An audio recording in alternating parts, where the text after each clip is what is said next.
अब वह समय आ चुका है जब हमें देखने को मिलेगी श्रीमद् रामायण में माता सीता की समाधि। और आखिर क्या वजह थी जिस वजह से माता सीता को लव कुश और श्री राम को छोड़कर धरती के अंदर समाना पड़ता है। इन सारी बातों को आज की इस वीडियो में जानते हैं। अब जैसा कि श्रीमद् रामायण के लेटेस्ट एपिसोड में हमने देखा, माता सीता जो कि अपने महाकाली वाले रूप में आ जाती है और सहस्त्रमुख रावण के 1000 सर काट देती है और यहाँ पर सहस्त्रमुख रावण का वध हो जाता है। अब जैसा कि हमने लेटेस्ट प्रोमो में देखा कि यहाँ पर सहस्त्रमुख रावण का वध तो हो चुका है, पर उसकी असुरी सोच का वध नहीं हो पाया है। और मैं आपको बता दूं कि सहस्त्रमुख रावण की इसी असुरी सोच की वजह से माता सीता को धरती के अंदर समाना पड़ता है। अब वह कैसे, उसे तो हम आगे जानेंगे ही। अब जैसा कि यहाँ पर सहस्त्रमुख रावण जिसकी सोच अभी भी जिंदा है और सहस्त्रमुख रावण की इसी सोच की वजह से श्री राम और माता सीता को अलग होना पड़ा था।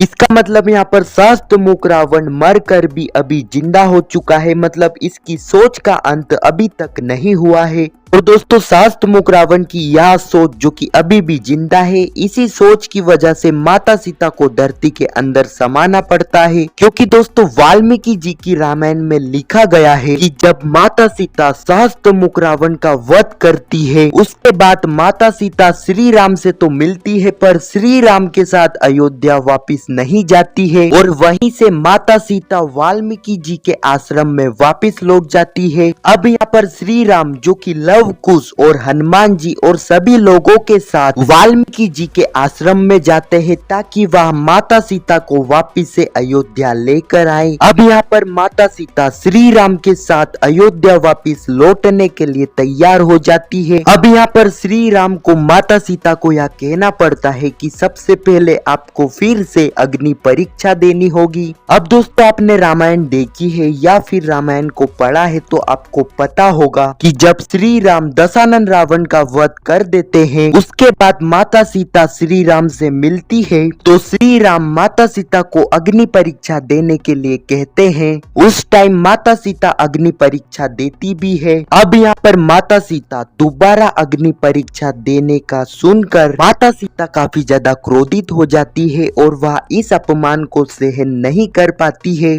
और उसके बाद माता सीता बिना कुछ बोले अपनी आंखें बंद करती है और अपने हाथ जोड़ती है और कहती है कि हे धरती माँ, अगर मैंने अपने जीवन में श्री राम के अलावा यदि किसी दूसरे पुरुष के बारे में सोचा नहीं है तो इसके परिणाम स्वरूप आप मुझे अपनी गोद में जगा दो। अब माता सीता जैसे ही यह शपथ लेती है तो धरती फट जाती है और माता सीता लव कुश को श्री राम को सौंपकर धरती के अंदर समा जाती है। अब यह सब देखकर श्री राम जो कि काफी ज्यादा भावुक हो जाते हैं और वह धरती माता से विनती करते हैं कि उन्हें उनकी सीता वापस लौटा दो। पर श्री राम को कोई जवाब नहीं मिलने पर श्री राम जो कि काफी ज्यादा क्रोधित हो जाते हैं और वह धरती माता को कहते हैं कि अगर आपने मेरी सीता को वापस नहीं लौटाया तो मैं इस पूरी ही धरती का अंत कर दूंगा। अब यह सुनकर ब्रह्मा जी जो कि स्वयं श्री राम के सामने प्रकट होते हैं और कहते हैं कि सीता का कार्य इस धरती पर पूरा हो गया था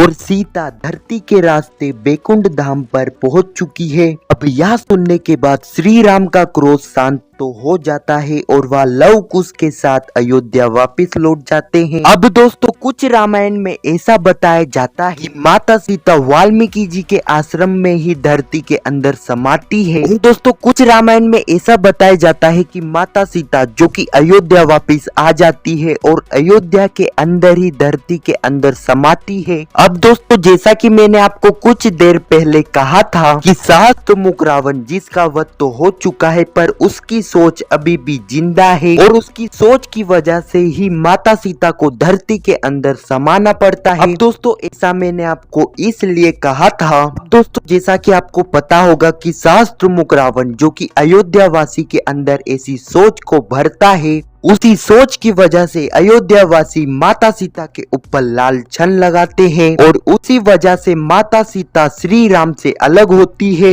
अब श्री राम माता सीता को अयोध्या वापस लाने के लिए जाते हैं, तो उस वक्त श्री राम माता सीता को वापस से अग्नि परीक्षा देने के लिए इसलिए कहते हैं कि उस वक्त श्री राम को अपना राज्य धर्म और अपना पति धर्म निभाना था और उस वक्त प्रभु श्री राम माता सीता के पति होने के साथ साथ एक राज्य के राजा भी थे। इस वजह से श्री राम को माता सीता को ना चाहते हुए भी अग्नि परीक्षा देने के लिए कहना पड़ता है, ताकि कोई अयोध्या वासी फिर से माता सीता के ऊपर लालछन ना लगा पाए।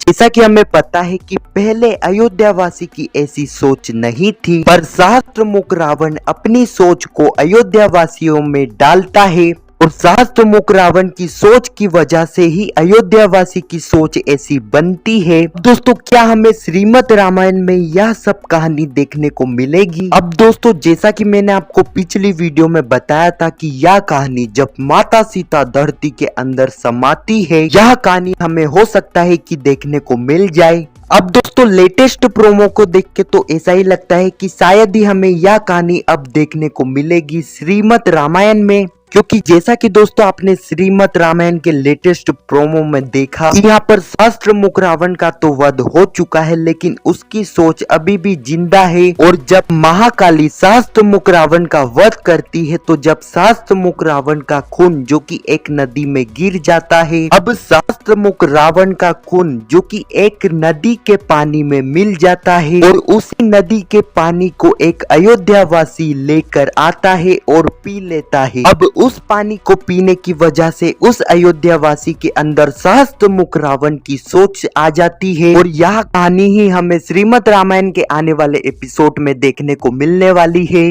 दोस्तों, जैसा कि मैंने आपको पिछली वीडियो में भी बताया है और आपको पता होगा कि अब श्रीमद् रामायण के पास बहुत कम टाइम बचा हुआ है, 1 से 1.5 महीना, और अब श्रीमद् रामायण में सहस्त्र मुख रावण के वध के बाद एक नई कहानी यानी कि सहस्त्र मुख रावण की सोच वाली कहानी स्टार्ट हो चुकी है। दोस्तों, इसी वजह से मेरे को बहुत कम चांस लगते हैं कि हमें श्रीमद् रामायण में शायद ही माता सीता की धरती के अंदर समा जाने वाली स्टोरी देखने को मिलेगी। तो ऐसा हो सकता है कि हमें श्रीमद् रामायण में माता सीता की धरती में समा जाने वाली स्टोरी शॉर्ट में देखने को मिल जाए। दोस्तों, क्या होता है, हमें यह कहानी किस तरह श्रीमद् रामायण में देखने को मिलती है या फिर नहीं, अब ये सारी चीजें तो आने वाले एपिसोड में ही हमें देखने को मिलेगी। वैसे दोस्तों, श्रीमद् रामायण के आने वाले एपिसोड जो कि काफी ज्यादा इंटरेस्टिंग रहने वाले हैं, उन एपिसोड को देखने के लिए आप कितने ज्यादा एक्साइटेड हो नीचे कमेंट सेक्शन में जरूर बताना। और श्रीमद् रामायण के लेटेस्ट एपिसोड और आने वाले एपिसोड की ऐसे ही अपडेटेड वीडियो के लिए हमारे चैनल को सब्सक्राइब कर देना और कमेंट सेक्शन में जय श्री राम अवश्य लिखना। जब तक के लिए जय जय श्री राम।